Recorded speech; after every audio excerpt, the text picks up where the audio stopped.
Viral ngayon sa social media, malaking transformation o pagbabagong anyo ng isang lalaki.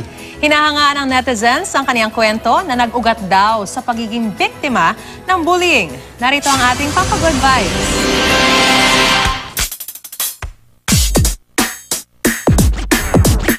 Ang kasabihan try until you succeed, pinatunayan ng bonggang-bongga ni Dave Villanueva.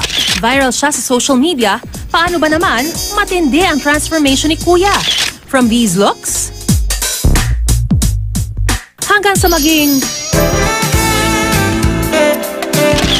Pero ang transformation ng 23-year-old na si Dave may pinaghuhugutan pala.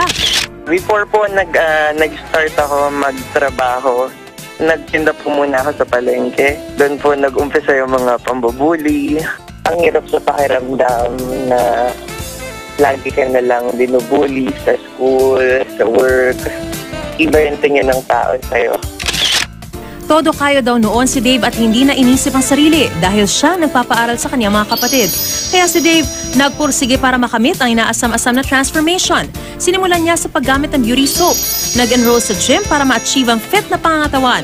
At naging disiplinado sa lifestyle para maging healthy. Naisip ko mag-enroll sa gym. I started doing my diet then. Tinry ko po baguhin the way I dress myself from head to toe, my lifestyle. Nag-invest po ako sa mga damit. Sa katunayan, meron na nga raw ngayon nag-aalok kay Dave na mag-sponsor para sa kanyang facial sessions. Nag-transform din daw ang social status ni Dave sa dami ng na-inspire sa kanya. Natutuwa ako sa ngayon kasi marami kong na-inspire na tao. Kakalipat ko lang din po ng bagong trabaho pero maraming na kaagad nakakilala sa akin. Ang dating binubuli, hindi lang nagpa-wow sa kanyang transformation. Marami ring na-inspire na netizens. Sa mga nabully, kung gusto mo ng pagbabago, umpisahan nyo sa sarili nyo. Umpisahan mong mahalin yung sarili nyo and everything else will follow.